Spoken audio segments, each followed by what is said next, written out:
Assalamualaikum warahmatullahi wabarakatuh.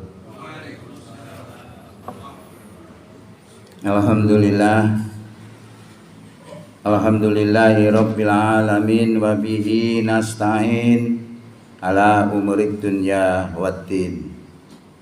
Wassalatu wassalamu ala asrofil anbiya wal mursalin wa ala alihi wa sahbihi ajma'in, amma ba'du.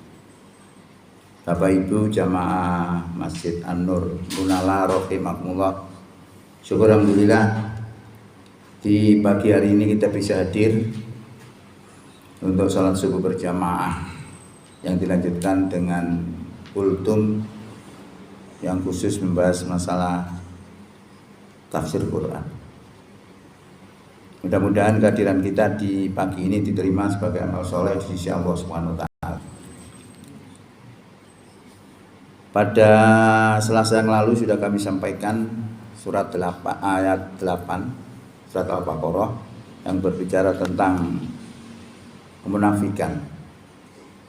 Ada orang mengatakan iman kepada Allah dan iman kepada hari kiamat, tapi Allah katakan tidak beriman. Nah, kenapa tidak beriman? Karena antara ucapan dan hati tidak sama. Ya. Makanya di dalam konsep iman menurut Rasulullah itu kan 3 item. Pertama, iqraru bilisan, diucapkan dengan lisan, menyaksikan, bersaksi bahwa tiada Tuhan kecuali Allah. Ucapan ini harus cocok dengan hati, lalu dibuktikan dengan amal perbuatan. Jadi 3 item ini iman. Nah, yang disebutkan dalam Quran itu wa minan nasi may yaqulu amanna billahi wa bil yaumil akhir wa ma hum bimumin. Di antara manusia ada yang mengatakan kami beriman kepada Allah dan beriman kepada hari kiamat, padahal mereka tidak beriman. Nah, karena yang seperti itu akhirnya dicap sebagai munafik. Yang kemarin sudah saya sampaikan bagaimana kemunafikan itu banyak sekali dalam Quran ini. Pokoknya kalau kita bersih dari itu, insya Allah kita iman. Bersih dari syirik, bersih dari kemunafikan, berada dalam posisi iman. Ini yang penting. Nah, ini dilanjutkan dalam Quran surat Al-Baqarah ayat 9. Yang seperti itu yang disampaikan, yang dikatakan oleh orang munafik tadi, mereka itu sebenarnya yukhadi'unallaha, mereka menipu Allah. Walladzina amanu, dan juga mereka menipu orang beriman. Loh, kok bisa menipu ya? Nah, antara ucapan dan hati tidak sama. Karena apa? Karena dengan tipuan itu dia sebenarnya menyembunyikan sesuatu yang tidak boleh diketahui oleh orang-orang yang beriman. Makanya sifatnya beda. Ya, mereka itu sebenarnya benci kepada Islam, tapi pura-pura bersahadat, juga kadang sholat dan lain sebagainya. Tapi tanda-tanda sholat itu adalah malas. Nah, malas itu biasa kalau kita itu sholat 5 waktu wis dikerjakno wis dina, ping pisan tok ae, maghrib tok. Itu tanda-tanda kemunafikan. Maka dengan mengetahui ciri-ciri kemunafikan ini penting bagi kita agar kita terhindar dari penyakit itu. Ya, mereka itu berniat untuk menipu Allah dan menipu orang beriman. Wa ma yakdauna, dan tidaklah mereka itu menipu illa anfusihim, kecuali terhadap diri mereka sendiri, wa ma yashurun, dan mereka tidak sadar. Nah, dengan tipuan-tipuan itu sebenarnya hakikatnya mereka menipu diri sendiri. Karena apa? Allah ngerti apa yang ada di dalam hati kita itu. Allah ngerti. Berniat jahat, berniat baik, berniat macam-macam, Allah ngerti. Nah, yang demikian itu kenapa? Karena fi qulubihim maradun. Karena di dalam hati mereka itu ada penyakit. Nah, penyakit hati ini bukan penyakit fisik, tapi penyakit rohani. Nah, ini yang disebut penyakit rohani, penyakit hati, kedengkian dan sebagainya, itu penyakit. Fazadahumullahu maradun. Mongko nambahi ing dheweke kabeh sapa Allahu Allah, apa nih? Maradun, penyakite. Nah, karena dia sudah berpenyakit seperti itu, ditambah lagi oleh Allah penyakitnya, tambah nemen. Walahum azabun alim, dan bagi mereka itu azab yang pedih. Bima kanu yakdzibun, disebabkan apa yang mereka perbuat. Jadi ancaman itu banyak sekali yang saya sampaikan kemarin itu. Orang munafik itu innal munafiqina fid darkil asfali minan nar. Orang-orang munafik itu berada di dalam neraka paling bawah. Ini luar biasa. Karena kemunafikan itu disamakan dengan orang-orang kafir. Maka nanti orang-orang kafir itu akan bersama-sama dengan orang-orang munafik, ditempatkan di dasar neraka. Tapi sekalipun demikian Allah akan memberikan dispensasinya, memberikan kemurahannya. Kalau mau bertobat, ya dia bisa hilang. Ilal ladina tabu wa aslahu wa ada 4 item. Kalau tobat, lalu memperbaiki diri, kemudian berpegang teguh kepada agama Allah dan tulus ikhlas dalam mengerjakan agama lillah, hanya untuk Allah. Jadi kalau kita terjangkit itu salah satunya adalah bertekad melakukan 4 hal itu. Ya, di dalam beraktivitas juga kita ukur apakah kita ini sudah benar melakukan pekerjaan ini, apakah tidak melanggar syariat, itu perlu dipikir. Supaya kita tidak terjerumus. Itu salah satu ciri-ciri orang taubat. Taubat itu kan kembali kepada kebaikan. Asalnya baik jadi nggak baik, kembali kepada kebaikan itu. Jadi mereka itu akan diancam oleh Allah dengan azab yang pedih bima kanu yakdzibun, disebabkan apa yang telah mereka dustakan. Nah, dustanya di mana itu tadi?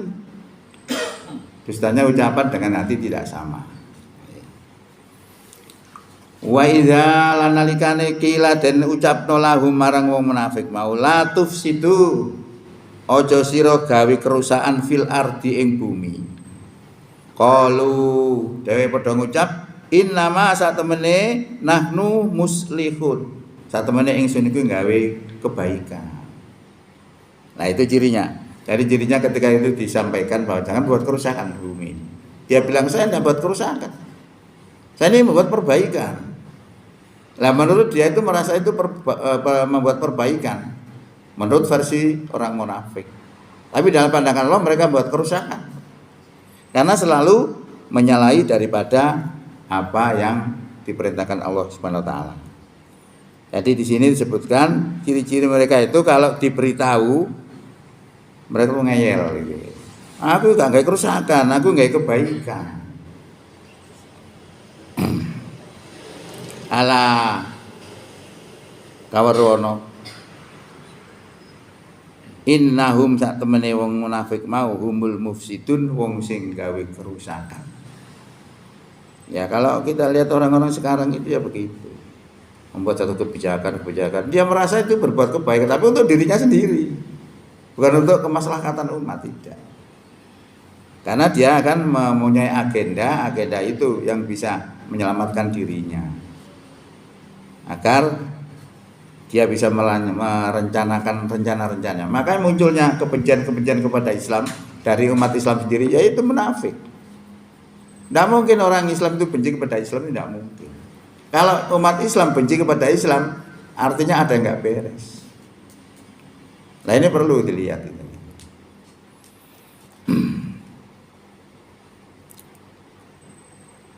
Ala innahum humul mufsiduna. Ketahuilah sesungguhnya orang-orang munafik itu mereka adalah orang-orang yang berbuat kerusakan, walakin tetapi nanging la yasurun dewe ora sadar. Gak merasa dia. Merasa dia itu hebat, merasa dia itu baik. Kadang-kadang di dalam Quran juga disebutkan kita itu tidak cermat, itu biasanya mengikuti kata-katanya, karena mereka itu rata-rata fisiknya bagus, soge, sehingga didengar. Kalau kita nggak punya ilmu, katut.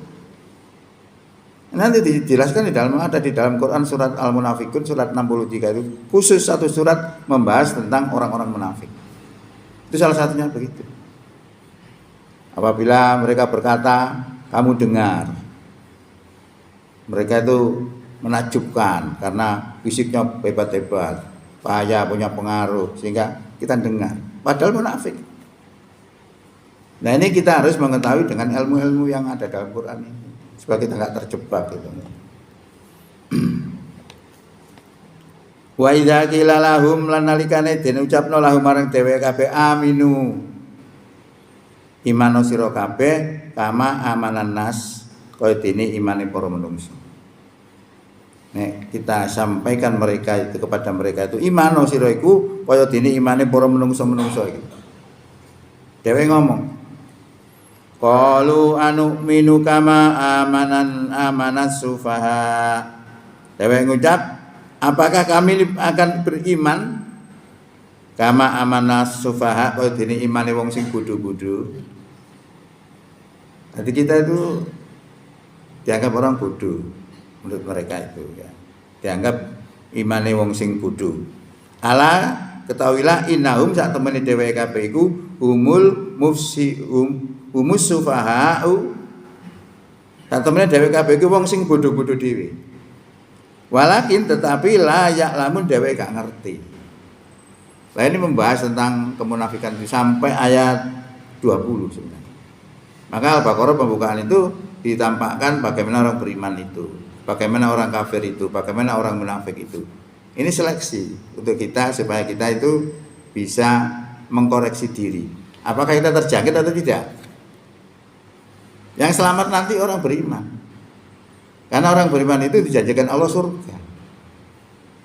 Innalladzina amanu wa amilus solihati kanat lahum jannatul firdausi nuzula khalidina fiha la yabghuna anha khiwala.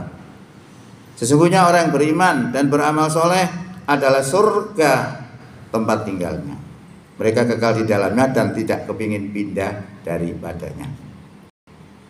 Termasuk juga orang takwa, wasari'u ila magfiratin mir rabbikum wa jannatin arduha samawati wal ardu uiddat lil muttaqin. Bersegeralah kamu kepada ampunan dari Tuhanmu dan bersegeralah kamu kepada surga, yang surga itu luasnya seluas langit dan bumi, uiddat lil muttaqin, yang disediakan untuk orang yang takwa. Jadi kalau kita perteli Quran itu model-model manusia itu banyak. Ada manusia takwa, ada manusia iman, ada manusia kafir, ada manusia fasik, dolim, munafik, dan seterusnya. Ada kira-kira 8 model. Kita di mana? Tuntutan ilmu harus menempatkan diri pada posisi iman takwa. Ini penting. Ya. Termasuk kita ketika evaluasi diri kita di tahun baru ini, apa sing dievaluasi? Banyak. Salah satunya adalah keimanan kita kayak apa. Apakah kemarin sudah kuat keimanan kita atau tambah merosot? Nah bisa kita perbaiki di tahun 2026 ini karena Allah perintahkan kepada kita untuk evaluasi. Ya ayyuhalladzina amanu taqullaha, hai orang beriman bertakwalah kamu kepada Allah, wal tanzur nafsun, dan adalah pribadi-pribadi ini memperhatikan makot damat lihat apa yang telah diperbuat untuk hari esok. Ini adalah perintah untuk evaluasi, tapi tidak selalu harus tahun baru, tidak. Setiap saat. Lama tahun baru ini yang penting yaitu koreksi diri kita, bagaimana tauhid kita, apakah kita menjadikan Tuhan selain Allah, di samping ada kita menyembah Tuhan selain Allah, kita juga menyembah Tuhan yang lain. Apakah kita murni hanya menuhankan Allah saja sebagaimana janji kita, iya karena butuh, iya karena nasta'in, hanya kepadamu ya Allah kami menyembah dan hanya kepadamu kami mohon pertolongan. Itu bisa dibuktikan dalam realita kehidupan kita. Nah di Muhammadiyah itu memberikan satu semangat untuk memberantas lawannya tauhid. Lawannya tauhid adalah syirik. Tapi terkenal agak sedikit ringan sebenarnya dalam teks bahasanya, yaitu memberantas penyakit TBC, takhayul, bid'ah, dan khurafat. Ini sebenarnya dalam rangka untuk menjaga tauhid dan menjaga kemurnian dalam beribadah. Nah, jadi seperti itu. Tambah satu lagi. Oh sudah. Jadi yang kami sampaikan itu nyicil Quran ini yang sekarang ini sudah sampai pada ayat 14. 13 nanti selanjutnya sampai ayat 20 itu berbicara masalah munafik. Nah, kita bisa koreksi di situ.